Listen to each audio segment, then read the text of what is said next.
Today is the second part of my PVC Platform Bed series, and I'll be adding an enclosure to the platform I already built.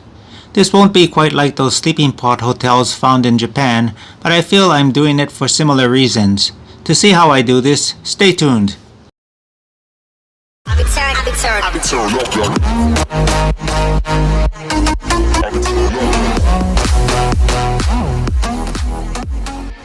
Like the sleeping pods people book accommodations for in Japan, I want to add some privacy to not just my room, but my bed. This won't be a total enclosure of my bed, but more so a covered section of the head half of the bed. It'll give me the privacy needed when I want to work on something in private, or provide a separate space to relax, separated from other things that could be going on in the same room, especially if the room is something like a shared bedroom. This is the part of my platform bed I've been waiting for, so let's get started. In the part 1 video, I built the platform of the bed using 3-inch PVC.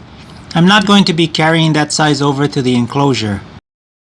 In fact, I want to use my usual PVC of 1 1/4 inch. To do so though, I'd need a reducer that will allow me to connect 1 1/4 inch PVC to 3-inch PVC. Doing this the standard way could cost me more than $15 per joint. My solution is out of the ordinary, but a lot cheaper than following the industry standard. What I'll do is take a 1 1/4 inch T and make a similar cut as when I'm making it into a snap-on, but I'll cut off quite a bit more.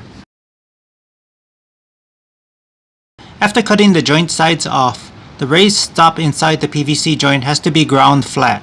After cutting, there won't be much left to remove, but you'll have to do the same for 6 of the T's.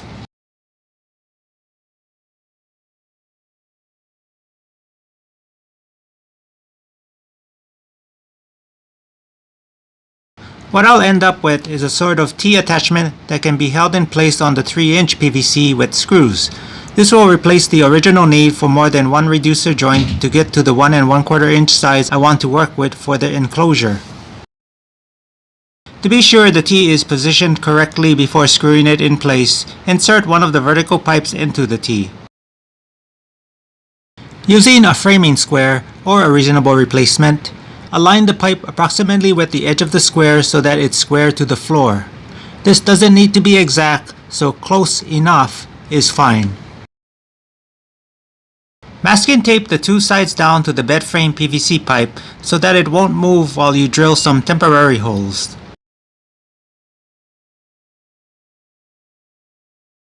Drill a hole on each side of the joint, close to the connector and through the PVC bed frame. Screw the T in place till the screws are reasonably tight. Now that the T is held in place by the temporary screws, drill 4 more holes for the permanent screws that will hold the T in place more securely.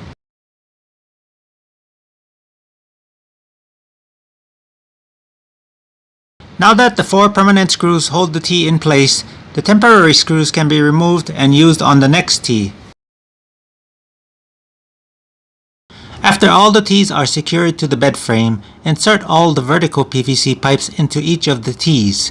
My PVC pipes are cut to 46 inches, enough to give me a slight amount of headroom without making the enclosure too tall. I've measured and cut the PVC pipes for each of the 3 sides of the ceiling perimeter. Once they're assembled, they'll be held in place with screws. Also, if you haven't noticed, I did not secure any of the connections that were on the vertical axes. That's because this enclosure doesn't have any structural requirements, so I felt using gravity to keep those connections in place should be fine. As with the sides, measure, cut, and assemble the 2 corners of the ceiling perimeter.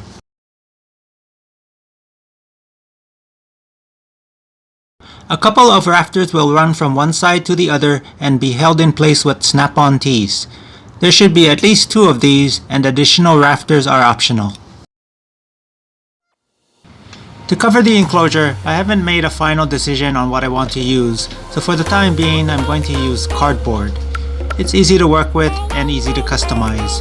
Once I decide on all the features I want in a partition, like color, air conditioner ports, shelves, cup holders, etc., I can then decide what material to use. This platform bed with enclosure still needs the mattress and finishing touches on the enclosure, but it should serve as a reasonable reference for one that you may want to construct. Leave your questions and comments in the comment section below. That's all I have for now, and I'll catch you in the next video.